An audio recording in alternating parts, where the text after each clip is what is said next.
हाँ जी, नमस्कार। कैसे हैं सभी? तो चलिए, इससे पहले हमने बात कर ली है किसकी, ऑर्थोपोडा और मोलस्का फाइलम की। आज हम बात करने जा रहे हैं किसकी, फाइलम इकाइनोडर्मेटा के अंदर जो एक मेंबर दिया हुआ है सिलेबस के अंदर, एस्टेरियस या एफसी स्टार या फिर स्टार फिश। तो चलिए, स्टार फिश इसको कहते हैं, इसके बारे में आज बात करते हैं। स्टार फिश क्या कहते हैं इसको? स्टार फिश कहा जाता है। क्लियर है?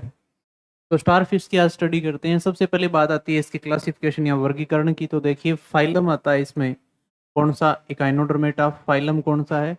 इकाइनोडर्मेटा, आपको पता ही है। उसके बाद क्लास आती है एस्टेरॉइडी, और उसके बाद ऑर्डर आता है फोर्सिकुलेटा। उसके बाद जीनस आता है एस्टेरियस, और स्पीसीज आती है रूबिनेंस। ये सब इसका क्या हो गया, स्टारफिश का क्लासिफिकेशन या वर्गीकरण हो गया है। हैबिट्स के इसके अंदर बात करें तो ये फ्री लिविंग होता है, फिर ये मैराइन होता है। फ्री लिविंग यानी मुक्त जीवी होता है, इसका मतलब हो गया मुक्त जीवी। मुक्त जीवी होता है। देखिए, हिंदी और इंग्लिश की टेंशन ना लें, यहाँ जो चीज़ें इंग्लिश में लिखी हुई है, एक एक शब्द को, एक एक वर्ड को मैं हिंदी में ट्रांसलेट करके बताऊंगा साथ में, तो वो कोई प्रॉब्लम नहीं है, ऐसा कोई इश्यू आपको नहीं आएगा। ये फ्री लिविंग होते हैं, मैराइन होते हैं यानी लगभग खारे जल में पाए जाते हैं, समुद्री जल में। लोकोमोशन यानी गमन किसके द्वारा होता है? लोकोमोशन का मतलब हो गया गमन किसके द्वारा होता है? By tube fit. Tube fit कहते हैं इसको, ट्यूब फिट। ट्यूब फिट का मतलब होता है नालपाद। ट्यूब फिट का मतलब होता है नालपाद के द्वारा ये क्या करेगा, गमन करेगा।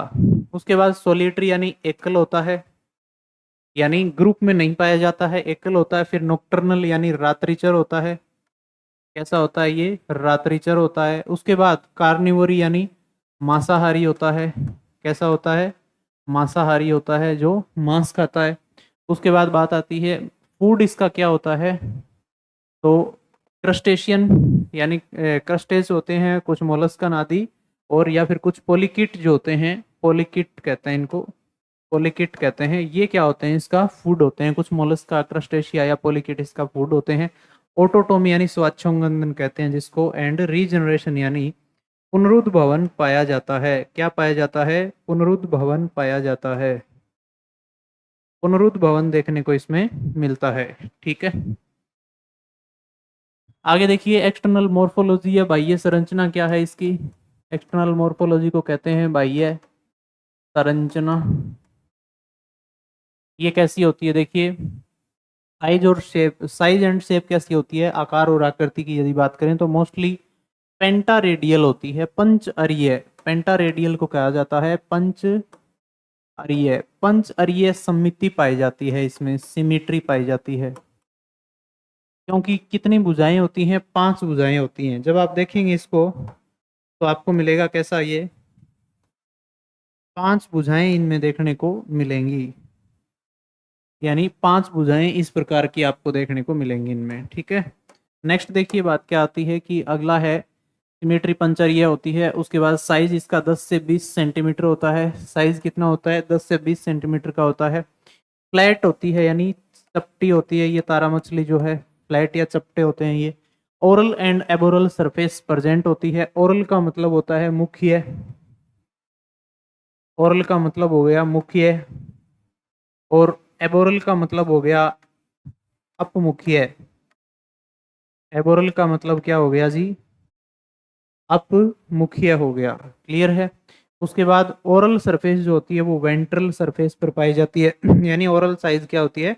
वेंट्रल या अदर सरफेस को कहते हैं, ओरल साइड में होती है। यहाँ मुख पाया जाता है। यहाँ क्या पाया जाएगा? माउथ प्रेजेंट होता है, मुख पाया जाता है। और एबोरल जो होती है अपमुख्य, अपमुखीय जो सरफेस होती है वो डोर्सल साइड में पाई जाती है, यानी पृष्ठ सतह पर पाई जाती है। यहाँ एनस पाई जाती है। क्या? ANUS, एनस या गुदा देखने को मिलती है।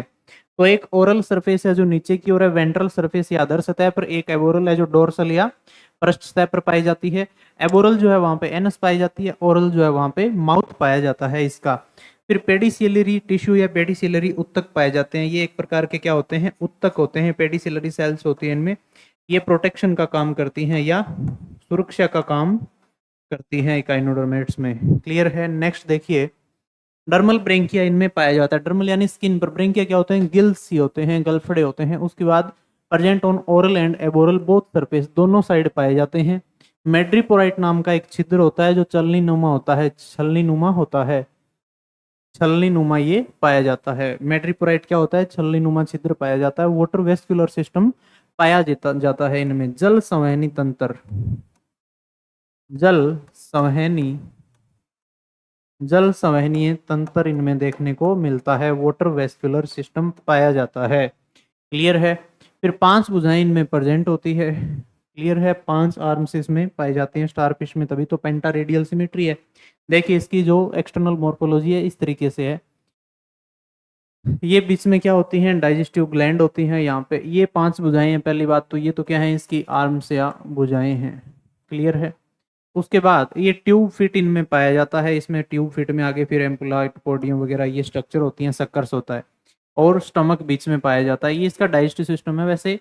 और ऊपर एक छिद्र यहाँ इधर पाया जाता है जिसको मेड्रीपोराइट कहते हैं। एबोरल सरफेस पे एनस होती है। इसके जस्ट नीचे की ओर अगर देखेंगे तो क्या पाया जाएगा, माउथ पाया जाएगा। तो इस टाइप की ये स्ट्रक्चर है, एक रेडियल केनाल वगैरह ये हम देखेंगे ट्यूब फिट या वाटर वेस्कुलर सिस्टम में। तो वाटर वेस्कुलर सिस्टम में देखिए जल संवहनी तंत्र क्या होता है स्टारफिश में, यूनिक होता है, लोकोमोटरी ऑर्गन होता है, और यानी लोकोमोशन में काम आता है। पार्ट ऑफ सिलोम यानी देह गुहा जो होती है उसी से बनता है। किससे बनता है, देह गुहा या सिलोम से बनता है। क्लियर है।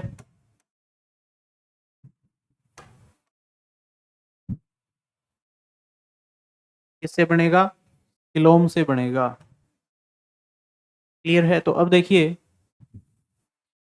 ये क्या होता है, ट्यूबुलर सिस्टम होता है, एक नाल तंत्र होता है। इसके अंदर क्या क्या पाया जाएगा, आप देखिए कुछ चीजें होंगी जो आपको सीक्वेंस से याद रखनी है। सबसे पहले आता है मेड्रीपोराइट, जो अभी देखा है लास्ट टाइम। देखिए ये क्या है, मेड्रीपोराइट, ये आता है सबसे पहले। उसके बाद आता है, सॉरी मेड्रीपोराइट क्या है, राउंडेड छलनी नुमा संरचना है। छलनी नुमा कैलकेरियस स्ट्रक्चर है, कैल्शियम की बनी हुई प्लेट जैसी होती है और कुछ नहीं होता। On aboral surface, on aboral surface अपमुखीय सतह पर पाई जाती है। डाइसोपोर या छिद्र इनमें पाए जाते हैं, तभी तो ये क्या है, छलनी नुमा संरचना है। ये क्या है, छलनी नुमा संरचना होती है। तो ये क्या है, डाइसो छिद्र इनमें पाए जाते हैं। लगभग डाइसो छिद्र देखने को मिलते हैं, छलनी नुमा होती है ये, और कैल्शियम का बना हुआ पार्ट होता है। ये प्लेट नुमा संरचना होती है इधर, ठीक है, यहाँ पे ये रहा। उसके बाद नेक्स्ट आता है कि ओपन होती है एम्पुला में और स्टोन केनाल में। ओपन इन एम्पुला, फिर एम्पुला ओपन होता है किसमें, स्टोन केनाल में। जैसे यहाँ पे एम्पुला होगा, फिर ये क्या कहाँ खुलेगी, स्टोन केनाल में। ये रहा एम्पुला, फिर स्टोन केनाल में ये खुलती है, ओपन होती है। नेक्स्ट देखिए क्या बात है, 2 नंबर चीज क्या आएगी, पहला आ गया मेड्रीपोराइट, दूसरी आती है स्टोन केनाल। स्टोन केनाल क्योंकि ये स्टोन जैसी कैलकेरियस चीजें होने के कारण स्टोन बन जाती है, पत्थर जैसी। Also called as madreporite canal. इस स्टोन केनाल को ही मेड्रीपोराइट केनाल कहा जाता है। एस शेप की होती है ये, कैसी होती है, एस आकृति की होती है। ओपन इन रिंग केनाल, ये किस में खुलेगी, रिंग केनाल में खुलेगी। Stone canal and axial gland एक एक्सियल साइनस में बंद रहती हैं। स्टोन केनाल और एक्सियल ग्लैंड दोनों एक्सियल साइनस में बंद रहती हैं। तीनों मिलकर क्या बनाती हैं, एक्सियल कॉम्प्लेक्स का निर्माण करती हैं। हम आगे बात करेंगे जब वाटरवेस्कुलर सिस्टम के स्ट्रक्चर देखेंगे। 3 नंबर आती है रिंग केनाल। रिंग केनाल क्या है, एक चौड़ी पंचभुजाकार 5 आर्म्स होती हैं, क्योंकि स्टारफिश भी ऐसा ही होता है, ट्यूबुलर होती है। फेरिंग्स या गर्सनी के चारों ओर रिंग बनाती हैं। क्या बनाती हैं, रिंग का निर्माण करती हैं। फिर 4 नंबर क्या आ गया, एक टिडमेंस बॉडी पाई जाती है। अब ये क्या है, टिडमेंस बॉडी, तो रेसिमोज ग्लैंड भी इसको कहा जाता है। येलोइश होती है, ग्रंथिल भाग होता है, येलोइश यानी पीली होती है, ग्रंथिल भाग होता है, ग्लैंडुलर या ग्रंथिल रिंग न्यूमा होती है। रिंग केनाल कहते हैं इसको। स्टोन केनाल के अलावा सभी के बीच, यानी इन सभी के बीच टिडमेंस बॉडी पाई जाती है। सभी के बीच क्या पाया जाता है, स्टोन केनाल के अलावा टिडमेंस बॉडी भी देखने को मिलती है। 5 नंबर क्या है जी, 5 नंबर में आता है आपका पोलेन वेसिकल। पोलेन वेसिकल कहा जाता है, नखाकार होता है यानी नाकनुमा होता है, पतली भित्ति वाले होते हैं ये। संकुचनशील ब्लेडर्स पाए जाते हैं, कॉन्ट्रेक्टाइल ब्लेडर होते हैं।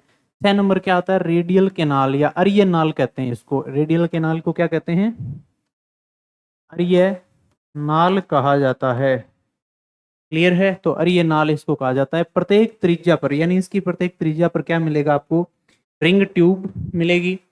ठीक है, रिंग ट्यूब से एक रेडियल ट्यूब अपनी भुजा में अंतिम सिरे तक जाती है, यानी पूरी ट्यूब में 5 भुजाएं, जैसे 5 भुजाओं में पूरे अंतिम सिरे तक जाती है रेडियल ट्यूब इसके साथ साथ। और 7 नंबर क्या आता है? फिर लेटरल केनाल आता है। लेटरल का मतलब हो गया पार्श्व साइड में, जो है साइड में गई है। प्रत्येक रेडियल केनाल से संगत भुजा में संपूर्ण लंबाई में लेटरल केनाल पाई जाती है। संपूर्ण लंबाई में लेटरल केनाल देखने को मिलती है। फिर आता है लेटरल केनाल ट्यूब फिट में खुलती है। लेटरल केनाल कहाँ खुलती है? ट्यूब फिट में खुलती है। ये सीक्वेंस से याद रखनी है, जितने हैं वास्कुलर सिस्टम की पार्ट्स हैं ये। फिर 8 नंबर क्या आता है?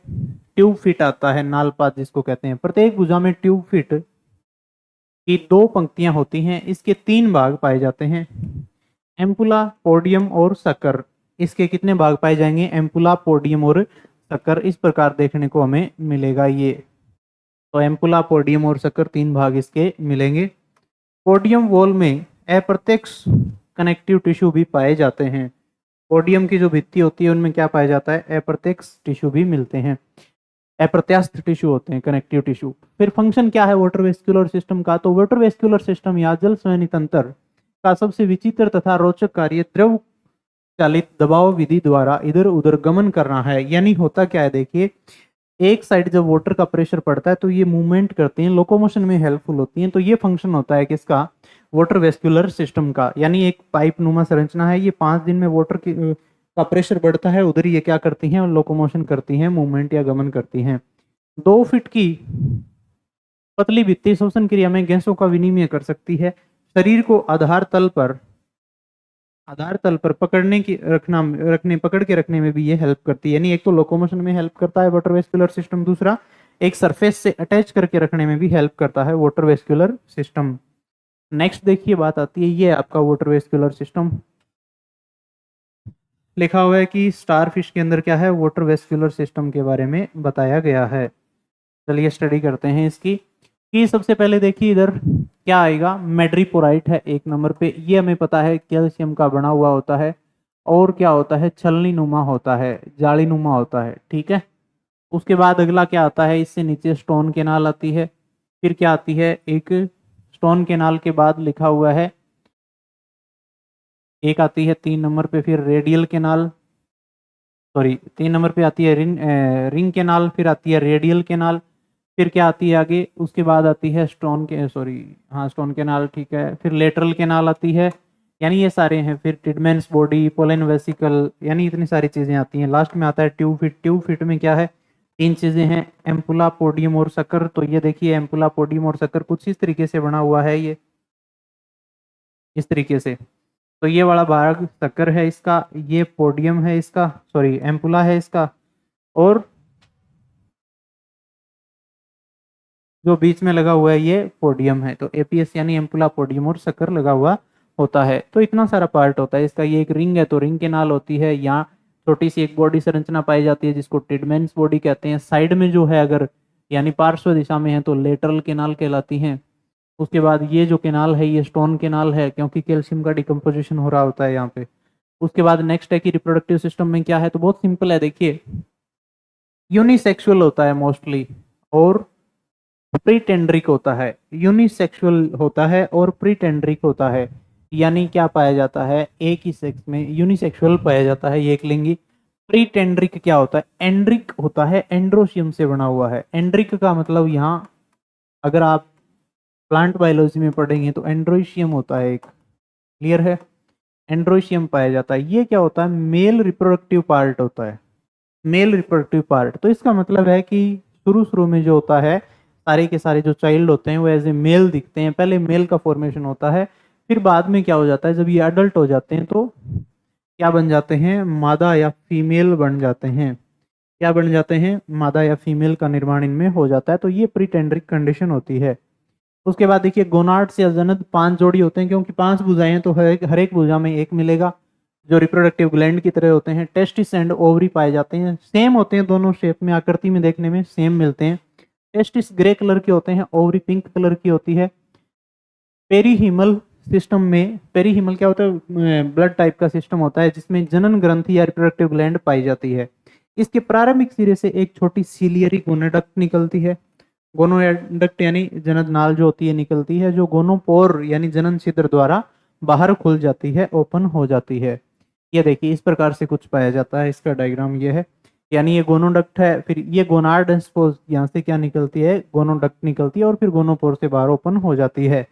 ये क्या कहलाती हैं, आर्म पल्ब कहलाती हैं। और उसके बाद आता है कि ये एम्बुलेक्रल ग्रूव है। ये क्या है, एम्बुलेक्रल ग्रूव, एम्बुलेक्रल ग्रूव कहलाती हैं या खांच कहलाती हैं। एम्बुलेक्रल ग्रूव या खांच होती हैं ये, क्लियर है। फिर ये क्या है, ये एम्पुलाई दिखाया गया है। ये क्या दिखाया गया है, ये एम्पुला दिखाया गया है। ये गोनाड या जनद है, गोनाड या जनद होते हैं, ऊपर गोनोडक्ट है।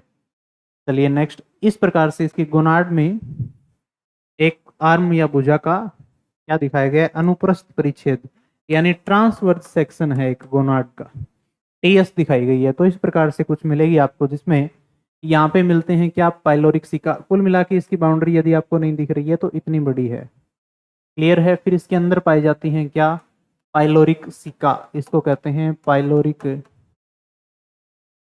सिका, ठीक है। और फिर इधर जो पाई जाती हैं बीच में, ये होते हैं ओसिकल्स। क्या मिलते हैं, ओसिकल्स देखने को मिलते हैं। ये जो हैं दोनों के दोनों, ये क्या मिलते हैं आपको, ट्यूब फिट मिलते हैं। क्या मिलते हैं जी, ट्यूब फिट मिलते हैं, क्लियर है। और क्या मिलता है इधर, ये एम्पुला है। क्या है ये, एम्पुला या एम्पुली कहते हैं इसको। ये बीच में पाए जाते हैं गोनाड्स। क्या होते हैं, गोनाड्स देखने को मिलते हैं। तो ये सिर्फ हो गया किसका डायग्राम, इसकी टीएस हो गई गोनाड्स की, क्लियर है। एक भुजा के अंदर गोनाड्स जहाँ पाए जाते हैं उसकी टीएस दिखाई गई है ये।